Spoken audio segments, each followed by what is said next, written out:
Welcome to the Corporate Venturing Insider Series. Today, I am very excited to have Head of Investment at SK Gas. He is actually the GCV Rising Star in 2020, and he was Emerging Leader awardee for 2021 and 2022. So 3 years in a row receiving the GCV awards. Would you like to introduce yourself maybe for 5 minutes, but especially your journey into corporate venturing? Great, of course. First of all, thank you for having me. It's great to be here. And just to share a little bit about my story, I'll be very upfront with you. And my story could suggest a different perspective to some of you, where I do not have fancy education background with PhD, nor with fancy career path along with financial banking, consulting, and big VC firm experience, nor I have explored, decided, and choose to become the head of investment as a CVC arm of our company. I didn't choose to be here, but I got here somehow, and I'd like to share a little bit of our story, my story about that. Thank you. So my journey brought me to where I am today from corporate perspective, rather than my personal point of view. That I joined SK back in 2008 and started an engineering and construction arm of SK. As you probably know, that SK is a conglomerate with number of operating companies. And today SK has 2 holdings companies and 150 operating companies within. And SK Engineering and Construction was one of the many operating companies, and they were really strong in plant construction projects and started as a procurement manager for electrical and system buyer. Soon the company sent me to Houston to start a global procurement office, and I was in charge of global procurement office for projects in Americas. And after spending about 3 years in Houston, I moved back to Korea to work directly with the CEO. That's where I got to see how the giant company like SK is moving its needles. Then the company asked me to join a new project and manage. So I was put into an oil sand project with Suncor in Canada and worked as a area project manager, and actually moved to Canada and led the module program for the project from Canada for about 3 years. So that now that I have 3 years in Houston and 3 years in Canada, I went back to Korea to lead the module team. And after a little while, the owner of SK Discovery, which is one of the holdings company of SK, suggested that I move to SK Gas, where I am now, and learn more about the gas market. So all the things that I've been doing in engineering and construction company was to do with oil product, and now I was transferring into gas market. So I was able to learn different gas products, trading markets, and I was getting a good coverage on oil and gas, and things quickly started to focus more on decarbonization and clean energy. So I was put into a new role to look into electrification of everything. And because we needed innovative technology and forward-thinking teams around this market, I was asked to lead the investment effort from Silicon Valley. That's when I first put my foot into the door of CVC. This was back in 2017, and we started investing into clean tech and climate tech, which includes not only electrification of everything, but now also including hydrogen, ammonia, and carbon capture technology as well. So long story short, I had different mandates that company has given me, from oil to chemical to gas to decarbonization to electrification of everything and to hydrogen and ammonia in the energy space. And recently, a new mandate has been added on to my team, which is Metaverse, Web3, and NFT. So there is quite a spin into a different transition, different areas. And I'm also having to look at property tech. And there's another operating company within bioscience. So I also look into bioscience a little bit in cancer vaccines on the orphan drugs. So I'm not only in energy space, but in other industries as well. And that's really exciting, being a CVC, being able to put my hands on different industries. So we have big real estate company which owns commercial buildings like office buildings and apartments, and we are marrying the physical properties into digital world, and that's what we are trying to do with metaverse, Web3, and NFT. So I don't think I had the luxury of being able to choose my path and do what I like to do, but I have been made to look into new areas, and every step of the way has been such a challenge. Learning new things. Like right now, I'm learning about metaverse. I'm learning about property tech. I'm talking to real estate companies at the same time, and bioscience. Some of the vocabularies I don't even understand, but I'm having to study all the new industries and learning from the startups and the ecosystem. And that's a very, very, very difficult challenge.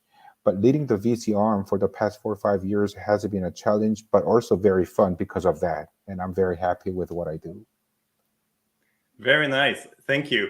So it's interesting because your first part of your career, it nearly feels like it's a perfect design to become head of investments in energy, where you move from topics to topics to topics. Mm-hmm. And now that you're head of investment, I feel like you're moving to the next phase, which is about learning topics you have not prepared in your previous career path. So let's go step by step. How much do you think it was valuable for you to become head of investments in energy space, having done all these different topics, all related to energy? I think having that experience between different products in the oil and gas industry, I feel the pain. I understand the pain of being an oil and gas company now trying to decarbonize all the products they have, walking away from the fossil fuel oriented assets. And being able to decarbonize and also adapting hydrogen and electrification solutions on top of oil and gas infrastructure is very difficult. It's very difficult. It's more difficult than people actually think. So having those different experience, I gained that respect from the other team members that I understand and coming from the same background, and I'm trying to put innovation on top of them. So when being a CVC, you are a strategic investor trying to make the change in your mother company by putting in innovative technology, and just by making the investment doesn't happen, right? Yeah.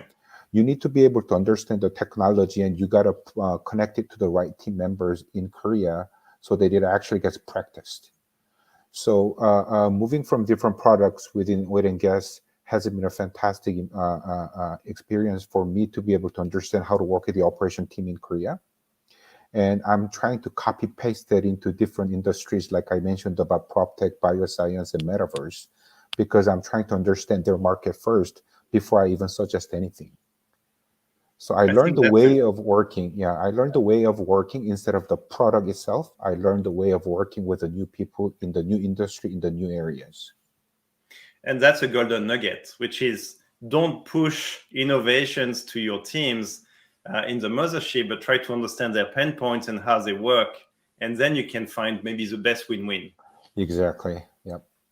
So do you have and I want to triple click on this one, but do you have a best practice in terms of how to find that win-win? Do you think it's better to start first with the mothership and really understand the pain points and then look for the ecosystem and the startups? Or do you think it's good to not have that filter, but to look wide into the ecosystems and the startups and the entrepreneurs, and then try to identify which ones might be of interest to the mothership, and then try to see if there is a pain point? I think there's a pros and cons, and I try both ways. I try both ways depending on the areas, Mm. because some solutions like energy efficiency, for example, like if there's an energy efficiency for office buildings or there's an energy efficiency solution for plants, we can do a quick demo or do a pilot project in the real test bed in Korea. And after 6 months of learning, if it starts to work, then people appreciate the solution being there, then it's much easier for me to make an investment. But on the other hand, if I wanted to put money into hydrogen production unit, we cannot do a pilot. We literally have to look at the value chain of where we want to be in the hydrogen market and make a massive investment into the hydrogen production units so that we can actually copy paste the plant into Korea and start generating hydrogen from ourselves. So there's two different approach depending on the solutions, and I also need to understand the vibe and how the team works in Korea. So understanding the culture and what they're really looking for is really important aspect of being a CVC. And CVC is not too different from VC, how it works, but the key difference will be actually understanding how to make this into business rather than just financial success of getting the investment back. So our true investment back is actually doing work with a solution that we invested in. So I would say that to be able to answer your question, it's been a fantastic experience looking at the both sides and try a different approach. Very nice. And I will touch on KPIs later, but let's go to the second part. So we talked about the first part where it's about your career really helped you to be really good at the energy space. But now you're starting to touch about topics you've never learned before. And so here I want to understand how you feel about how much of your past experience and maybe learning to learn and understanding your mothership is helping you to go into topics you don't know and learn very fast. Very good question, and I'm still trying to find the answer for that question, but I will try to answer here. I think the first thing that I'm trying to find out is why. Why are we trying these things? Are we just trying these things to make money? I don't think that's why. We are trying to be responsible for social burdens, and that's why we are trying to decarbonize. And also, we are trying to provide a better service to our customers. And in order for us to do that, we need to constantly keep looking into new industries to transform our company. If we stay in one place, we'll actually be going backwards. So in order for us to step forward and keep pushing forward, we need to look into new industries and new spaces. And that's what I'm having to do. So after COVID-19 hit, most of our bioscience offices were having a little bit of difficulties raising money and trying to get into new spaces. Even though COVID-19 was a disastrous event that took place to humankind, for bioscience companies within SK, it was a huge benefit for them, and they made a lot of money in there. And now that they earned that money from COVID-19, which is not the most happy money that we got, how can we use this money to return back to the society? To do good. And to do good. So in order for us to do that, we need to put money into the new vaccines and new medicines that will actually help the humankind. So that's what we are trying to do, and that's what I'm studying. Now I understand why they're asking me to look into bioscience. For property tech, now they're asking me to look into property tech because so many people work from home. So many people spend more time in home. And what can we do to make your home better? So we are building infrastructures, we are building apartments, we are building offices. And what more services can we put into the buildings? How can we make the building more smarter? And what we are trying to do is marry the prop tech with energy tech, where we put energy efficiency, demand response, and distribute energy generation units on the buildings and make it more clean building. And on top of that, put digital health. We are putting more sensors in the building so that when the tenants come into the apartment, they read the status of the body of the tenant, and they transfer that back to the teledoc, and they feed that information back to the tenants about what to eat or what supplements you should take and how you can live your life better, what exercise you should do. And that actually makes the tenant much more healthier. And now that we have this data and we have the physical assets, how can we transfer that into metaverse for the younger generation? I have 2 elementary kids, one going into middle school this year, and they spend so much time in Roblox. And I actually pay them pocket money every week, and they started asking me to pay them in Roblox money because they want to buy something in Roblox instead of buying a physical clothes to put on them. So this is a different aspect of people getting into the digital world, and we are trying to become a digital developer as well instead of just building things in physical. I want to put a finger on something that is implied, which is you say they ask me to learn about. And what that means to me is that your CVC has already proven the ability to learn a lot about the energy space. And now your SK Gas mothership, but probably the holding company is starting to say, wait a second, we could take advantage of this CVC to learn about things we really want to learn, but as a corporation, it's very hard for us to learn. So can you first comment about when your mothership started to see the learning to become actionable so that they start to value these learnings you bring back? And at which point you started to see the corporation starting to ask you for more topics because they can see you have an ability to talk to entrepreneurs who are world experts in that topic versus a corporation that can't reach them? Very good question again. Thank you. The way we make impact to the mothership is by having them really understand. So, being a CVC and being a VC has pros and cons. And one of the difficulties being a CVC is actually internal education, meaning I need to levelize everybody's understanding and education level so that when I'm bringing a new solution to them in the investment committee meeting, they understand what they are actually. So for me to make an impact, I need to do a lot of that. And the best way to do that was by having them come over to US and have them meet with the solution startups themselves.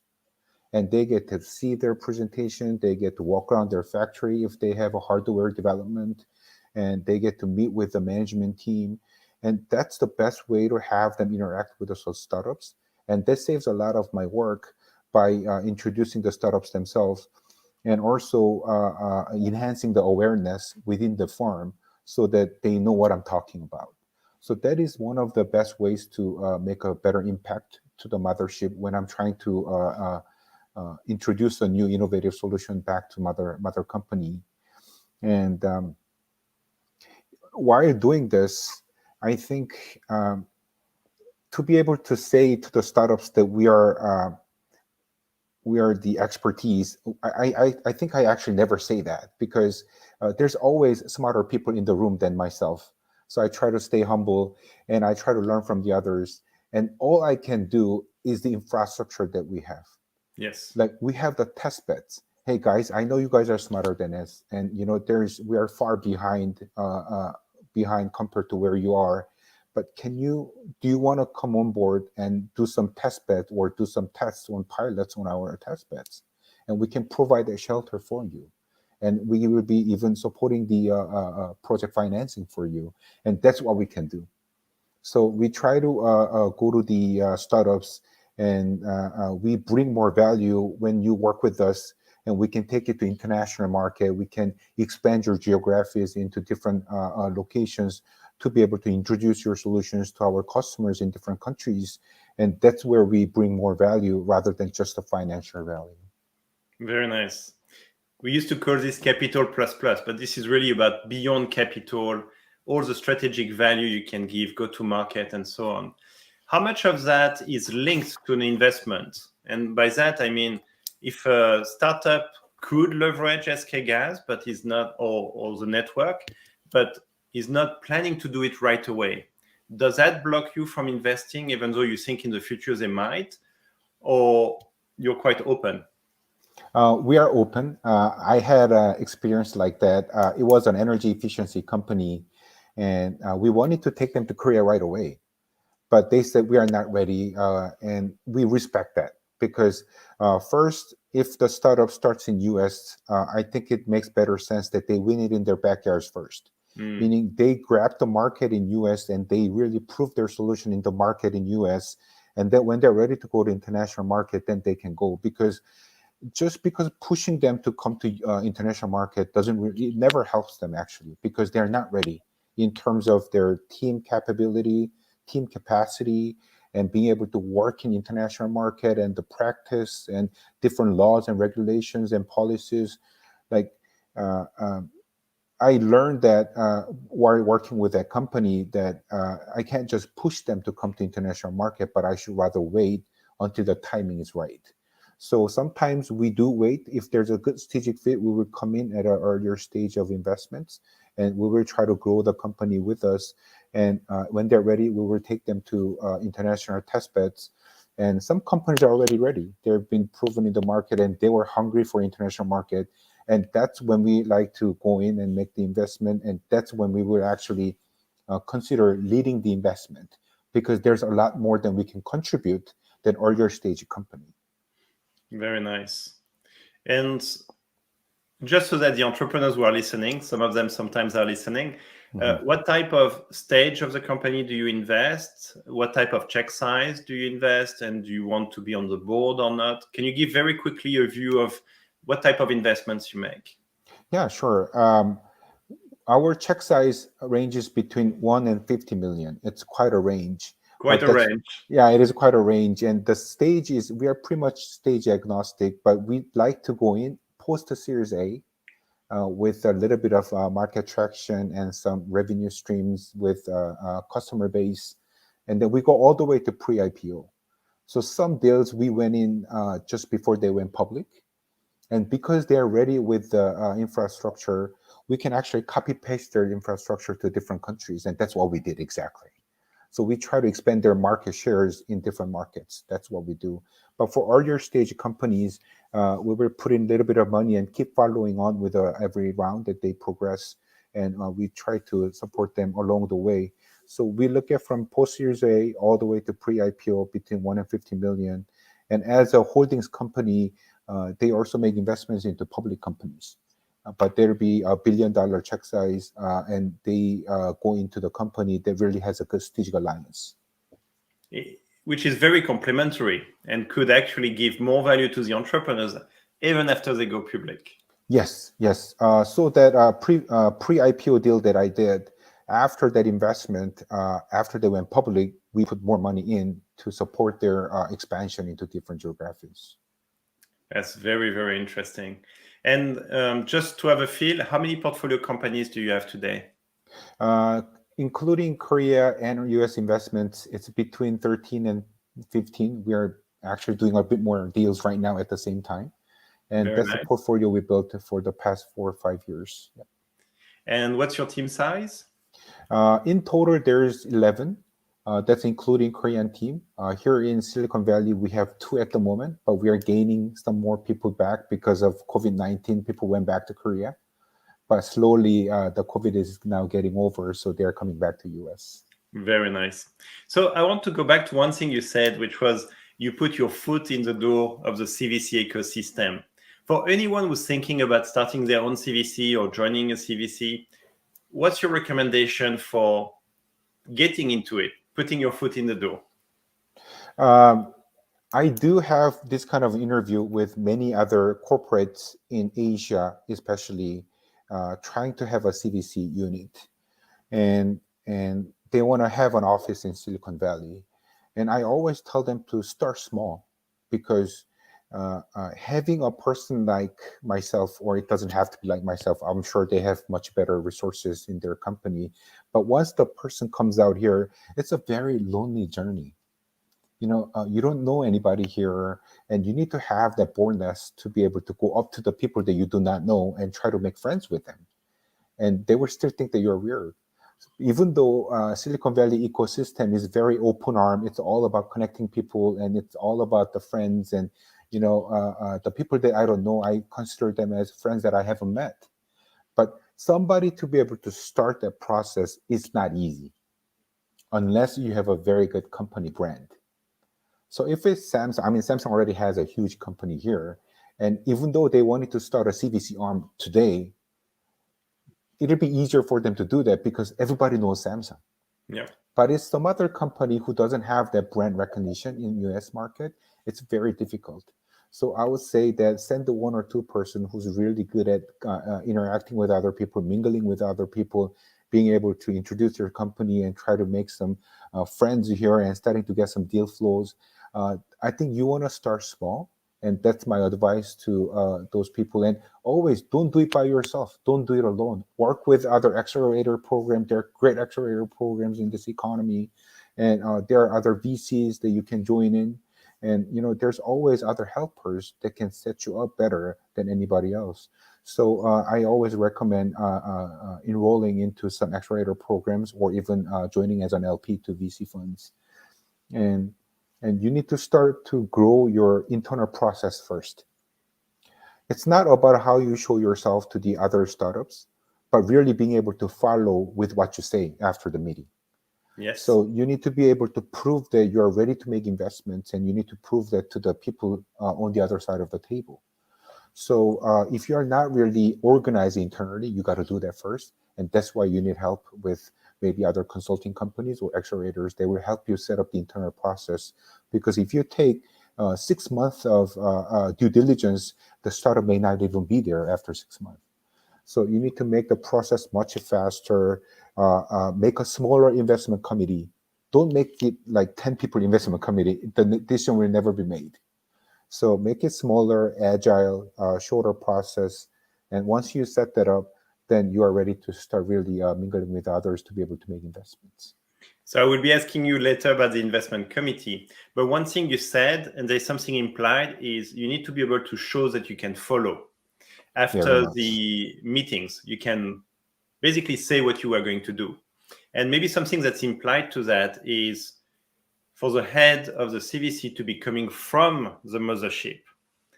For example, in your case, from SK Gas, you've been there, you know how the company works, you know other parts of the company, how it works, so that even after you move to Silicon Valley, you still have this intimacy and this bond. Mm-hmm. How much of that is important? I think that is the most important thing to become a good CVC. There are two things. The companies in US, it's a different story because everybody's in US and you guys Yes. are based in US. But company like myself, coming from different country, not knowing the people in Korea is crucial. So you need to understand how the head office works, what their process is, which buttons to press when something is not working.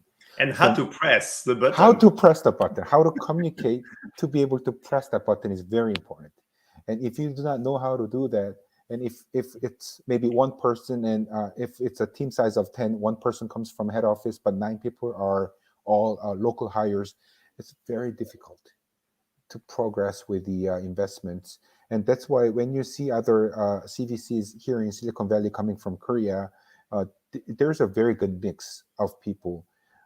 The head of investment usually comes from Silicon Valley with lots of VC experience, but the people supporting him or her is the people from head office trying to support that person so that they can do the communication internally. And there's lots of reporting as a CVC.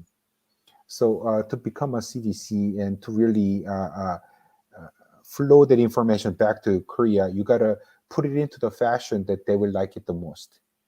So those kind of practices are not going to be learned overnight. You need to take that back from head office. So understanding the mother company is very important. And if you're studying a CVC, having enough number of people over from head office are so important, but don't start too big. Start from small and then gradually grow your team size.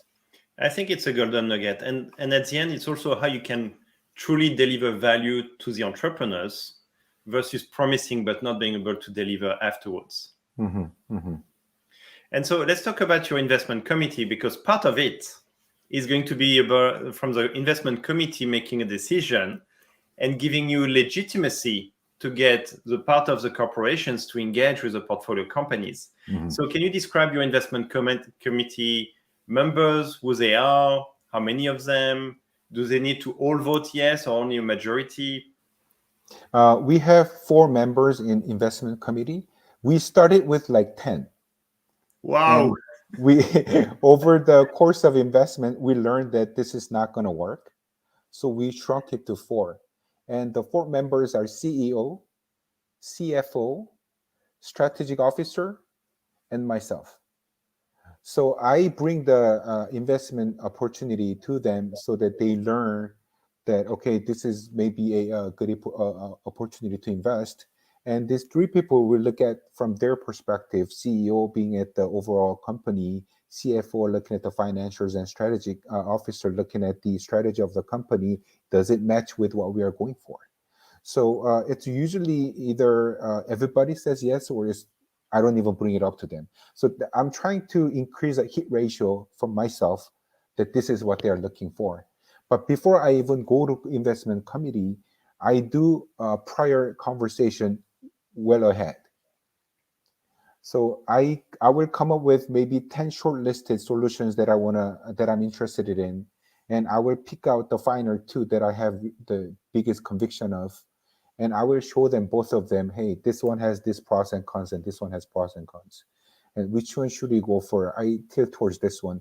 And they all say, yeah, let's go with this, and let's do the due diligence. So we do the 2 times of Two steps. investment committee meeting. Should I do the due diligence on this one or this one? And they say this one. And once I do this and I have a good result from the due diligence, then I usually get pretty good pass on the investment.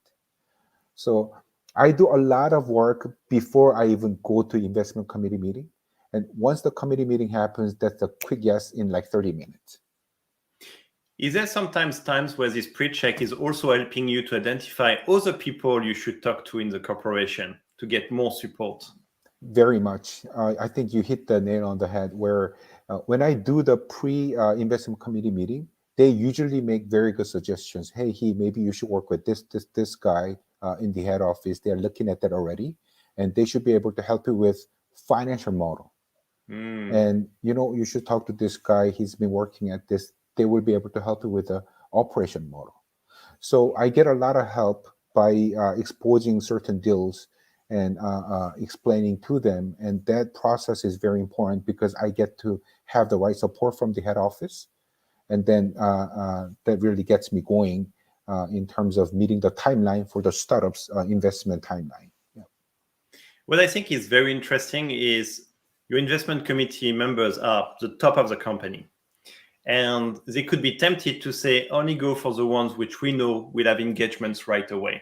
Mm-hmm. But what you're saying is actually, no, you can have a longer term vision.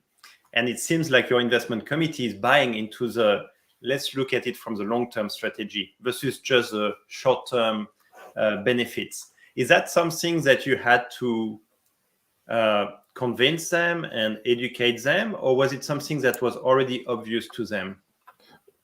That's another very good question, because we actually started off with a long-term vision. So we started with a very small amount of investments. It wasn't 1 to 50 million. It was 1 to maybe 5 million. Okay. And we were looking at very early stage companies for like having to do something with them in next 5 or 7 years later. But over the course of investments, the breadth of that has shortened so much that now they wanted me to look for some solutions that they can use right away tomorrow.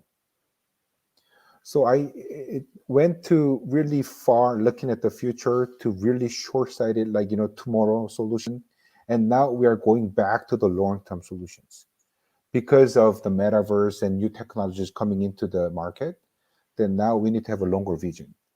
Energy, we are the experts in energy, and we know what we are looking for. So we've only been making direct investments, and we didn't get into any VC funds as an LP for energy investments because we know what we are looking for. But the things that we are not sure of, such as metaverse, NFT, and Web3, we are going to join VCs as an LP and also start looking at the long-term goals. So I think it was not only the education internally and also the understanding of the market, but it's just the trend, how it made us to think like, okay, we can look for short-term goals in this space, but this space, we should be more patient and look for the long-term goal. So we are taking actually 2 different approaches depending on the areas.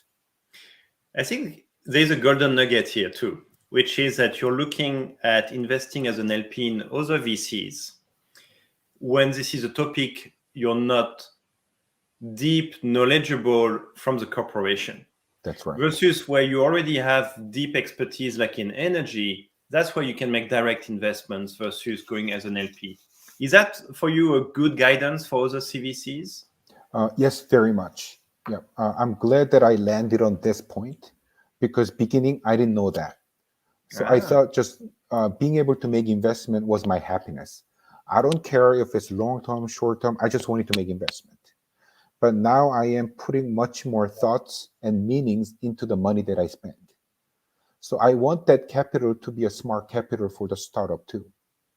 When I'm putting my money into energy companies, not my money, our company money into startups, I know that that's a smart money because we know what we are going to do with the solution. We even think about how to make that solution into business model. Yeah. And how can we help this company to grow? And what is your exit strategy? Do you want to go IPO or do you want to be acquired by some other company? We will help you with it.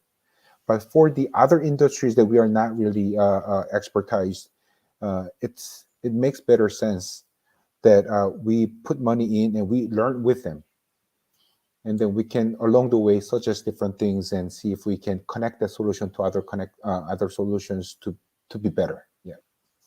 Actually, I like your lapsus of saying my money, because financial VCs, they have a GP commit where people put their own money next to the fund. Yep. In CVCs, it's quite rare, but it's good to have that mindset that this is like if it was your own money. You need to respect that money and make sure this is valuable and it brings value. So I actually like your lapsus.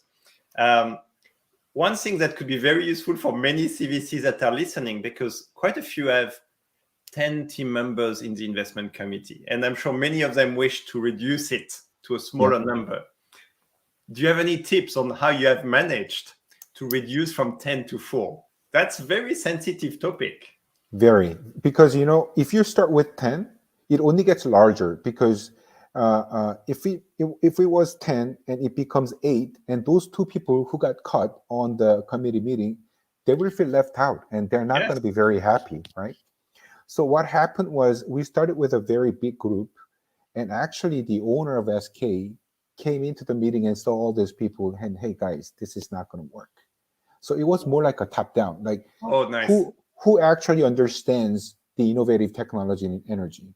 I think it's only you and you and you. So rather than you guys don't need to come in. So he kind of organized the members in investment committee rather than us shrinking it to 3 or 4. And if we had to do it ourselves, it would have been very challenging, and I might still be dealing with 10 other investment committee meeting members. Okay. So it was more of a top down. And to those CVCs, I already know quite a few CVCs dealing with like 8 or 9 investment committee members. It's really important that you cut down that number by using different tactics, because everybody only looks at from their perspective, not from the, they will come up with like 10 other reasons why it's not going to work, rather than looking for one reason that's going to work. And if you put that into 10 people's mouth, that becomes 100 reasons not to work. So it's really important that you shrink that number. And the tip for you is to talk to the person who really has that investment committee, and let's shrink the number. That's the best way. Don't do it yourself, because the people are not going to like you if you say that. Yeah. So you were lucky to have a very smart leader. Yes, I was very lucky. I was actually getting chills when he was saying that. He was awesome. Yeah. Oh yeah, I can imagine. Anything else that he did that really helped your CVC? Yeah, I think the idea of making the CVC came from him. Oh, that's good. Yeah, and he's been exposed to a lot of the faculty members from Stanford, and he has connections to many other companies here in US. And he was learning that this innovative culture and open innovation growing with the startups was really something that he needed to bring into the company. And he was looking for the right person to do so. And all the past forward, experience that I had, that I shared with you in the beginning of this call, learning oil, gas, electrification, hydrogen. And I think he was building me up to this level where I am now able to lead the investment arm, because I'm a connector. I don't make things happen at all. Like I kind of said my money, but it's not even my money. But I'm not making things happen the way the startups want me to make it happen. I'm just a connector. So I need to understand what the head office is doing. And I need to understand what's going on in the technology sector and ecosystem. And I'm connecting them in the middle. So it's very important that I understand all the mother company, what they're doing, what their plan is, and also understanding this side of it. And I'm being a very efficient and a good connector here to create something new. Yeah. Sometimes I feel like we are the membrane, and we find this way of osmosis. Exactly. And if it happens, then yes. And yes. if you need to push too hard, then it was not meant to be. Exactly. I think I'm exactly being that. Yes. So then you must be an extremely good connector. Let's talk about KPIs. Mm-hmm. What it is that you measure for you and for your team? I think about that every year, and maybe not every year, maybe every 6 months. I think about the KPI because in the beginning, the first KPI was the number of investments. So when I first started CVC, I was given that you should make 3 investments per year at least. Oh, wow. And I was doing it. I was trying to meet that target number, and I made it for the first 2 years. And I was like, this is not the best way because I started not to care about the capital itself, what the meaning is, because I just need to make 3 investments and I fill up my KPI. And you're just having to make an investment to fill up your KPI, which is not good. Mm. So we transformed the KPI into 2 different buckets. One is making the investment, and number 2 is making the business. So we need to make the investments, and yet we also need to make the business. Meaning, once we start the investment process, we are also working with the actual business team in Korea, and we are starting to melt that solution down into the actual process of operations in Korea, so that they're able to use a solution. And why we are doing that is very helpful for the startups too, because often the startups are only looking at their process. There's a lot of prior process and the post process that all needs to make sense. Otherwise, their solution will not work. And often, like, startups say this is so expensive right now, but we can lower the price by 50%. Yeah, it's true when you only look at your solution. Yeah. But in order for me to use your solution, I got to do so much here and so much there. So eventually, it's more expensive for me to use your solution. So they actually learned that lesson a lot while we are doing this due diligence in the real field. So long story short, I think working with the head office has been very helpful, and my KPI kind of tilts towards more for the business development. And I'm trying to help with their KPI. So my KPI is their KPI. Well, that's an interesting way to look at it, which is Yeah. how do you help your business units or business group to be more successful? Yeah, and they have their own missions and their milestones every year for their company, and I get that information, and I copy paste that mission to my mission to help them. So So that's interesting. So here there's something very interesting, which is you have visibility of the KPIs of other business units, business groups. and that's why I am in transition. I think I shared that with you briefly before this call that I'm transitioning into a holdings company, not gas anymore, so that I'll be able to access to every operating companies within the holding company, so that I'll be able to learn those KPIs from different companies. And I started doing that since last year, getting the exposure to KPIs of other companies, and then I'm trying to help them with the solutions that they can fulfill their KPI. And once it becomes a success story in other company, they are the ones telling other companies to work with the Silicon Valley office because it works. Exactly. They have the Yeah, success stories. exactly. I'm actually activating the brand recognition from Silicon Valley to Korea, and they're talking about us. And it actually helps out great because now they want to work with us, and they're bringing the work to us. And whenever we suggest a solution, they're going to start taking it more seriously now. So And that's been the approach. And maybe I can ask a question because I've seen that many times, which is you have probably so many teams you could engage, Mhm. but it's meaningless to try to engage with all of them. Just engage with the ones that are likely to engage with you, that want to engage with you. Build success stories, and then you can start to engage more widely. That is right. Is that how you started, which was being very deliberate about which teams you wanted to engage? The first step that I took was to prove to them each of the operating company's management, like CEO or CSO, Chief Strategic Officer, that we can bring the valuable meaning to you. And we can help you either save on the operating cost or increase the revenue. We can help you with that by using the solution that we recommend. So we first had to do that. We had to come up with a very clear KPI and the target, and how much of a cash flow that I'll be able to generate more for your company by spending a little bit of money on the startups. And they keep saying, there are similar solutions here in Korea too, and we can use Microsoft, and but working with Microsoft is great, but they're not going to be customizing anything for you. It's just off the shelf solution. Where when you work with startups, they can be more customizable for your process. So we had to do this a lot of sailing and sales to the internal teams, and also educating the teams. And once that started to happen, they were delegating the roles to the one step down to the division leaders. And that's when we really started to push in the solutions, and they started to look at it from their perspective. And one success story started to spread that happiness to the other divisions, and that's when we started to get more tractions and working with the teams. So it started with one person who can really play a big role, like Yeah. CEO or CSO, and then it kind of happened top down. But after that, we are working together as a team. It's very good. And you've said the word a few times now, so I need to double click on this one. You talk about happiness. I'm sure there's a deeper meaning to it. So can you elaborate?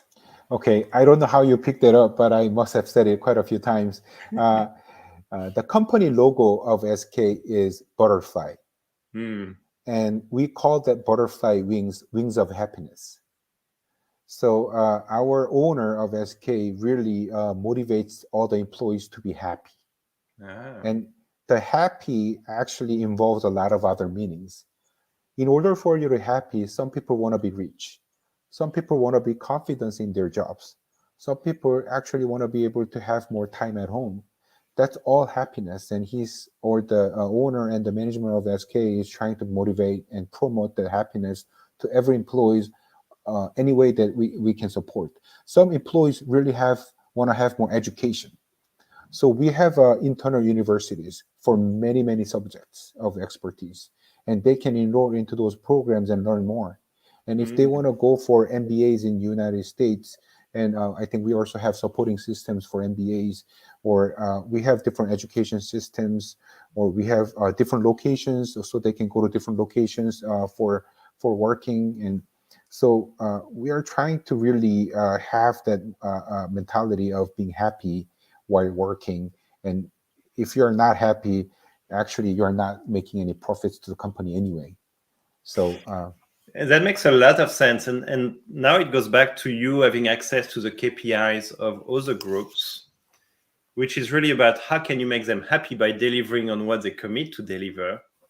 And so I nearly feel like you having access to these KPIs will unlock your ability to add value, because most CVCs know what they care about.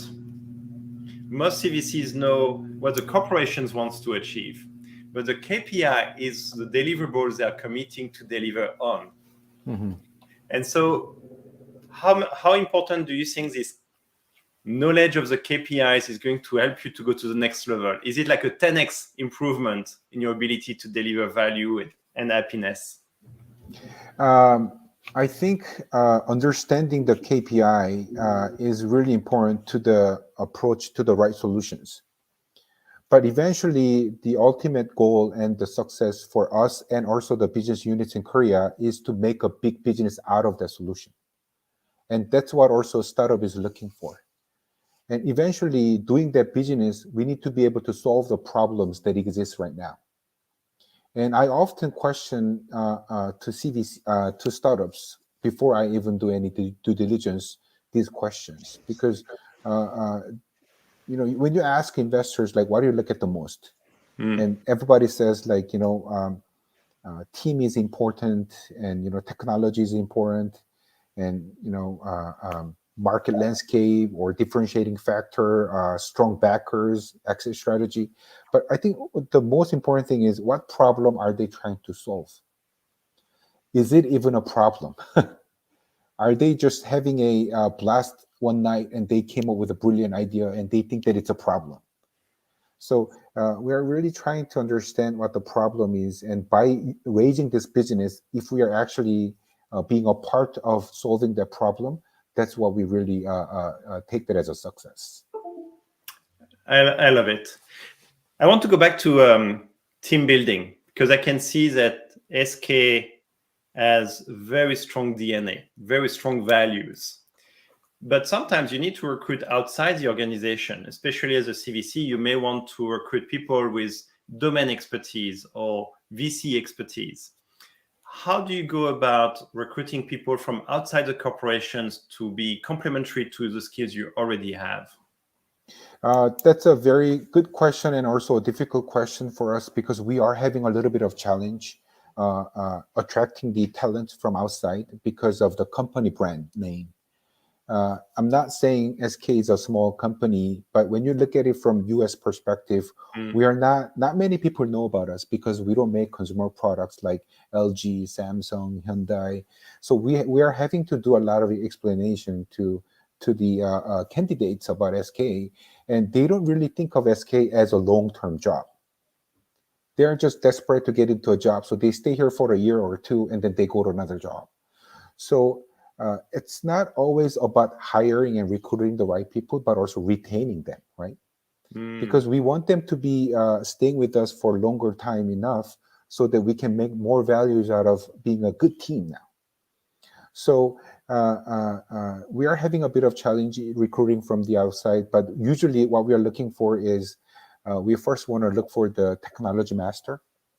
So for bioscience, we are recruiting some people from these big VC firms or the foundations who has the background knowledge on vaccines. And then we are going to start to put in more investment managers onto the platform of SK. And then we'll be bringing more people from Korea as well to work with them, because we do not have much globality right now, and we need to be more global. So as we hire the recruit from the other outside of the world, we are also going to put in the internal people with them so that they grow together.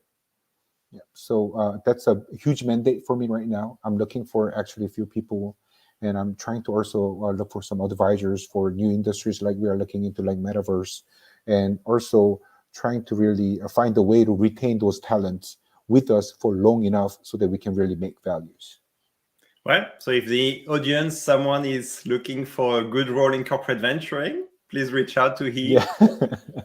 You talk about global, and here it's interesting because you're starting as a Silicon Valley focus, but now you're moving to more and more topics. You're moving into the holding company. You're starting to have access to much more information of what each teams inside SK care about, which probably is not just about Silicon Valley. How do you plan your global growth as a CVC? I think it also depends on the space and the expertise industry, because for energy, Silicon Valley was the best place. We talked a lot about the location before we landed in Silicon Valley. We talked about Boston, we talked about Houston, we talked about Austin or San Diego, we talked about many other cities, or even Israel or Europe.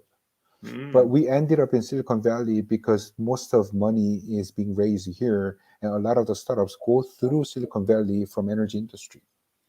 But if I'm looking at bioscience, it's a little bit different story. Silicon Valley is very strong, but also Boston is strong too. And also San Diego is strong too. So are we going to put another office here in Silicon Valley for bioscience, or should we put it in some other locations? For metaverse, it's another different story. And because for metaverse, I see that Korea is also very strong. Singapore, Hong Kong, they're also very strong. And for property tech, US Silicon Valley is good, but New York is also very strong. Most of the real estate property tech investors are also in in New York. So we are trying to go global from that perspective, putting the right team in the right location so that they are more soaked into that ecosystem and they're being able to mingle with the players inside that market. And that's really truly going global. And from there, we can start to distribute our offices into different locations and really be able to mingle with other people from different continents. Very nice. Very deliberate approach, and indeed focused on what it is you want to achieve. Exactly. I really like it. What would be the number one advice you would give to he before you started? But you already knew you're going to start the CVC. The owner of your business told you were going to do it. What would be the one advice you would tell he from that time? That's a very good question. I think the first thing that I would recommend is, um, let me think about it. I think the first one will be really understanding the people, Mm, really collaborating with the people. And I briefly mentioned about startups trying to solve the problem. Is that really even a problem? mm, And the solution that you are building, is that going to solve the problem? Is that the good solution that it's actually going to solve the problem? But the most important question that I realized was, why are you the right person to solve this problem? What is the background that you have? What is your vision? What is your target and your dream that you are the right person to solve this problem? And I never understood that. And ah, now that I understand, I really try to work with the person, the founder, more than the technology itself. Because if the technology has some lacks in some parts, we can work together to solve it. But it actually goes back to the person problem that he wasn't coachable. He doesn't listen to other people. He doesn't change. He doesn't modify. It's always his way. Then that company never goes anyway.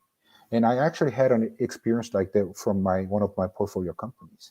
Technology was fantastic, but the CEO was a little bit of not listening to others. So now that I learned that knowing the team and understanding the founder, really understanding the founder, and being able to answer the question, is he or she the right person to solve the problem, is a main key thing that I would really give a lesson to. very, very nice. I think there's a lot of wisdom.